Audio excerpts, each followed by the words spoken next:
Mister maths YouTube channel நண்பர்கள் அனைவருக்கும் வணக்கம். இன்றைக்கி நாம் பார்க்க போகிறது வந்து பார்த்திங்கன்னா, காலங்கள் தோறும் பெண்களின் நிலை அப்படின்னு இன்றைக்கி மார்னிங் பார்த்த லெசனோட கொஷின் அண்ட் ஆன்சர் டிஸ்கஷன் தான் பார்க்க போகிறோம். ஃபஸ்ட்டு கொஷின், இந்தியாவின் முதல் பெண் மருத்துவர்.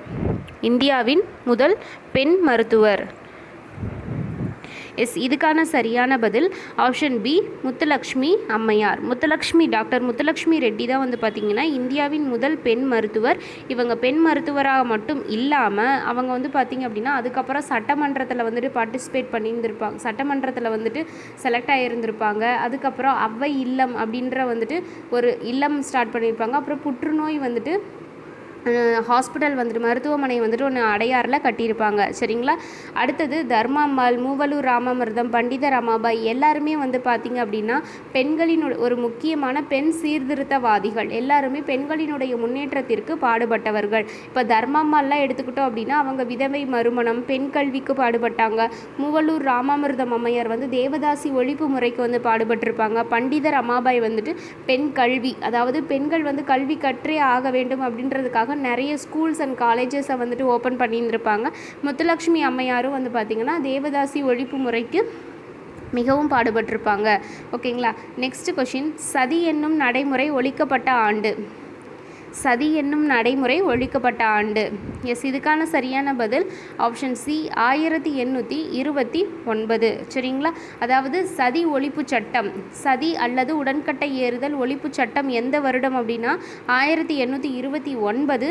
இது வந்து ராஜாராம் மோகன் ராய் அவர்களினுடைய முயற்சியின் பேரில் வில்லியம் பெண்டிங் பிரபு வந்து பார்த்திங்கன்னா இந்த சட்டத்தை வந்து அறிவிப்பு செஞ்சுருப்பார்.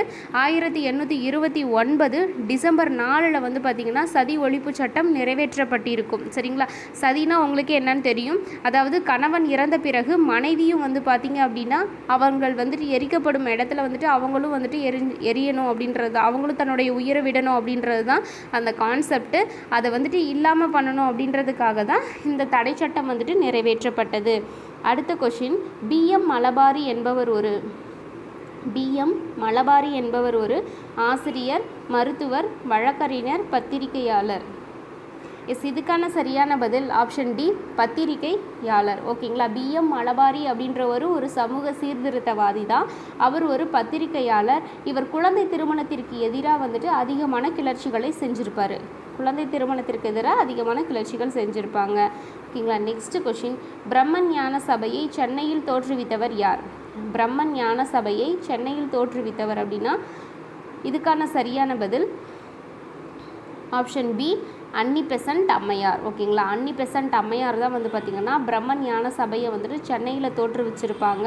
இவங்க வந்துட்டு ஒரு அயர்லாந்து பெண்மணி, அயர்லாந்துலேருந்து இங்கே வந்த பெண்மணி.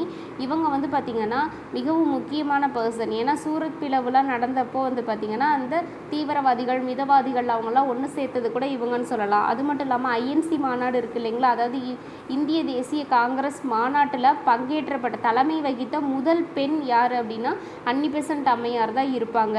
இவங்க ஒரு லைன் சொல்லியிருப்பாங்க, என்ன அப்படின்னா, அதாவது நம்ம ஏசிக்கு இதில் வந்துட்டு போயிட்டுருக்கிற ரயில் வண்டியை விட சுதந்திரமாக நம்ம போகிற மாட்டு வண்டியே சிறந்தது அப்படின்னு சொன்னது யார் அப்படின்னா அன்னி பெசன்ட் அம்மையார் தான். மற்றபடி பண்டித ரமாபாய் பெண் கல்வி, மூவலூர் ராமாமிர்தம் அம்மையார் வந்து தேவதாசி முறை ஒழிப்புக்கு மிகவும் பாடுபட்டிருக்கவங்க.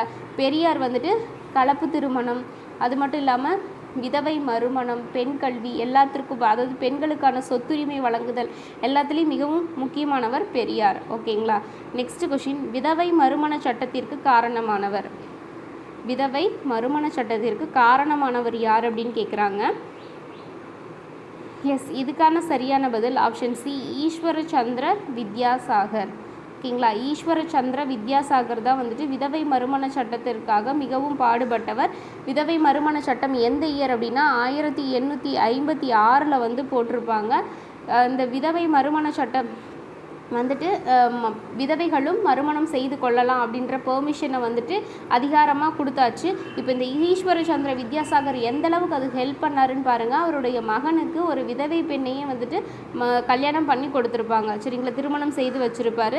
ராஜாராம் மோகன் ராய் வந்து பார்த்திங்கன்னா சீர்திருத்தவாதிகளின் தந்தைன்னு சொல்கிறாங்க, சமூக சீர்திருத்தவாதத்தின் தந்தைன்னு சொல்கிறாங்க, இந்திய மறுமலர்ச்சியின் தந்தை அப்படின்னு அவருக்கு நிறைய பெயர்கள் இருக்குது. ஈவேரா பெரியார் மேலே சொன்ன மாதிரியே தான் பகுத்தறிவு கவிராயர், அது மட்டும் பகுத்தறிவு பயிலவன் சொல்லுவாங்க, பகலவன் சொல்லுவாங்க. ஈவேரா பெரியார் வந்து பார்த்திங்க அப்படின்னா பெண் கல்வி, கலப்பு திருமணம், விதவை மறுமணம் எல்லாத்துக்கும் ஆதரிச்சிருப்பார். வீரசேலிங்கம் அப்படின்றவர் வந்து பார்த்திங்கன்னா பெண்களுக்காக நிறைய கல்வி நிலையங்கள், அதாவது ஸ்கூல்ஸை தொடங்கி வச்சவர் யார் அப்படின்னா வீரசேலிங்கம். ஓகேங்களா. நெக்ஸ்ட்டு கொஷின் பொறுத்துக. இந்த சைடு பிரம்ம ஞான சபை, சாரதா சதன், உட்சரிக்கை, ஹண்டர் குழு இதெல்லாம் இருக்குது. ஓகே, பிரம்ம ஞான சபை அப்படின்றது வந்து பார்த்திங்கன்னா தியோசோஃபிக்கல் சொசைட்டி. ஓகேங்களா. பிரம்ம ஞான சபை வந்து தியோசோஃபிக்கல் சொசைட்டி சங்கம் அப்படின்றத தோற்றுவிச்சிருக்கும். பிரம்ம ஞான சபையுடைய சென்னை கிளையை தோற்றுவித்தது அன்னி பெசன்ட் அம்மையார். சாரதா சதன் அப்படின்றது வந்து பார்த்திங்கன்னா 1889 இது ஒரு கற்றல் மையமாக பண்டிதர் அம்மாபாயால் தோற்றுவிக்கப்பட்ட ஒரு நிலையம்தான் சாரதா சதன். இங்கே வந்து இது வந்துட்டு பாம்பேயில் பூனா அப்படின்ற பிளேஸில் வந்துட்டு தோற்றுவிச்சிருப்பாங்க. பெண்கள் மற்றும் விதவைகள் வந்து கல்வி கற்கும் பொருட்டு அந்த மையம் வந்துட்டு ஆரம்பிக்கப்பட்டது. சார்லஸ் வுட்ஸ் அறிக்கை வந்து பார்த்திங்கன்னா 1854 இது வந்துட்டு இந்திய கல்வியின் மகாசாசனம் அப்படின்னு சொல்கிறாங்க. அது மட்டும் இல்லாமல் இந்த டைமில் பெண்களுக்கான கல்விக்கு முன்னுரிமை அளிக்கப்பட்டதாக சொல்லப்படுது. ஹண்டர் குழு 1882 தொடக்க கல்விகள் ஆரம்பிப்பதை பற்றி இந்த குழுவில் வந்து சொல்லியிருக்கிறதா சொல்கிறாங்க. அப்போ இங்கே கொடுத்துருக்க ஆப்ஷன் படி வந்து பார்த்திங்கன்னா 4321 ஆப்ஷன் பி தான் கரெக்டான பதில். ஓகேங்களா. நெக்ஸ்ட் கொஷின், விவேகவர்தினி பத்திரிகையை தொடங்கியவர். விவேகவர்தினி பத்திரிகையை தொடங்கியவர் யார் அப்படின்னு கேட்டிருக்காங்க. இதுக்கான சரியான பதில் ஆப்ஷன் சி வீரசேலிங்கம். விவேகவர்தினி பத்திரிகையை தொடங்கியவர் வந்து வீரசேலிங்கம். இவர் வந்து பார்த்திங்கன்னா பெண்களுக்கான தொடக்க கல்விகள் இல்லைனா பள்ளி நிலையங்கள் வந்து அதிக அளவில் வந்துட்டு தோற்றுவிச்சிருப்பார். இவரும் வந்து பெண் கல்வி மற்றும் பெண் சிசு கொலைக்கு எதிர்ப்பு வந்து தெரிவிச்சிருப்பார். பெண் சிசு கொலைக்கு எதிர்ப்பு, பெண் கல்விக்கு ஆதரவு. எம்ஜி ரானடே அப்படின்றவரும் வந்து பார்த்திங்கன்னா விதவை மறுமணத்திற்காகவும் பெண் கல்விக்காகவும் பாடுபட்டவர். பிஎம் மலபாரி ஒரு பத்திரிகையாளர், குழந்தை திருமணத்திற்கு எதிர்ப்பு தெரிவித்திருப்பார். கோகலே வந்து பார்த்திங்க அப்படின்னா பெண் கல்வி, ஒடுக்கப்பட்டவர்களுக்கான அந்த மேம்பாடு, அதுக்கடுத்து வந்து பார்த்திங்கன்னா தொடக்க கல்வி அமைக்கிறத பற்றி இது எல்லாத்த பற்றியும் வந்துட்டு அவர் வந்துட்டு நிறைய கிளர்ச்சிகள் செஞ்சுருப்பார். ஓகேங்களா. நெக்ஸ்ட் கொஷின், சரியான கூற்றை கண்டுபிடி அப்படின்னு சொல்லியிருக்காங்க. இங்கே மகளிர் பல்கலைக்கழகம் டிகே கார்வே அப்படின்றத சரியான பதில். ஏன்னா 1916 வந்துட்டு ஃபஸ்ட்டு மகளிர் பல்கலைக்கழகம் ஸ்டார்ட் பண்ணியிருப்பாங்க. அதுக்கு காரணமானவர் டிகே கார்வே, பேராசிரியர் டிகே கார்வே. இதான் கரெக்டான கூற்று. அப்போ நீதிபதி ரானடி அப்படின்றவங்க எங்கே வருவாங்கன்னா ஆரிய சமாஜம் கிடையாது, பிரம்மஞான சபைக்கிட்ட வருவாங்க. விதவை மறுமண சட்டம் 1856. ராணி லக்ஷ்மிபாய் டெல்லி கிடையாது, ஜான்சி. ஓகேங்களா. ராணி லக்ஷ்மிபாய் வந்துட்டு பார்த்திங்கன்னா டெல்லி கிடையாது, Jhansi. Okay. Next question, Sarda சட்டம் எந்த ஆண்டு அறிவிக்கப்பட்டது? சாரதா சட்டம் எந்த ஆண்டு அறிவிக்கப்பட்டது? இதுக்கான சரியான பதில் ஆப்ஷன் சி 1930. இப்போ சாரதா சட்டம் என்ன சொல்லுது? பெண்களுக்கான திருமண வயது 14ஆகவும் ஆண்களுக்கான திருமண வயது 18ஆகவும் நிர்ணயிக்கப்பட்டதை பற்றி சொல்கிறது தான் சாரதா சட்டம்.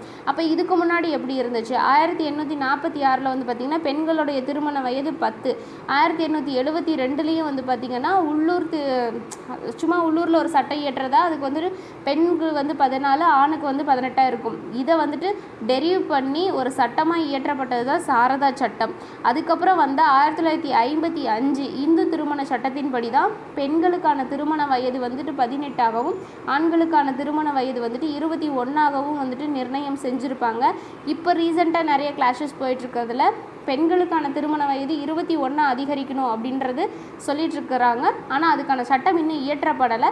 இது வரைக்கும் பெண்களுக்கான திருமண வயது 18, ஆண்களுக்கான திருமண வயது 21. சரிங்களா. Okay. Next question, Madras devadasi சட்டம் நிறைவேற்றப்பட்ட ஆண்டு. மதராஸ் தேவதாசி சட்டம் நிறைவேற்றப்பட்ட ஆண்டு. இதுக்கான சரியான பதில் ஆப்ஷன் ஏ 1947. சரிங்களா. மதராஸ் தேவதாசி சட்டம் வந்து கொண்டு ஆண்டு வந்துட்டு 1947. இது கொண்டு வரதுக்கு மிகவும் முக்கிய காரணமாக இருந்தவர் வந்து பார்த்திங்கன்னா டாக்டர் முத்துலக்ஷ்மி ரெட்டி. சரிங்களா. சட்டமன்றத்தில் இந்த மாதிரி ஒரு பிரச்சனை இருக்குது அப்படின்னு வந்துட்டு 1929 வந்துட்டு சொல்லியிருந்திருப்பாங்க. 1930 வந்துட்டு பார்த்திங்க அப்படின்னா முன்மொழிந்திருப்பாங்க. இந்த 30 வந்து பார்த்திங்க சட்டமன்றத்திலே முன்மொழிந்திருப்பாங்க. அப்போலேருந்து 17 வருஷம் கழிச்சு தான் வந்து பார்த்திங்கன்னா 1947 தான் இந்த மதராஸ் தேவதாசி சட்டம் வந்துட்டு நிறைவேற்றப்படும். அப்போ எவ்வளோ தூரம் போராட வேண்டியது இருக்குது பார்த்துக்கோங்க. சரிங்களா. ஓகே ஃப்ரெண்ட்ஸ், இதோட இந்த கொஷின் அண்ட் ஆன்சர் டிஸ்கஷன்ஸ் முடிஞ்சிச்சு. தேங்க்யூ.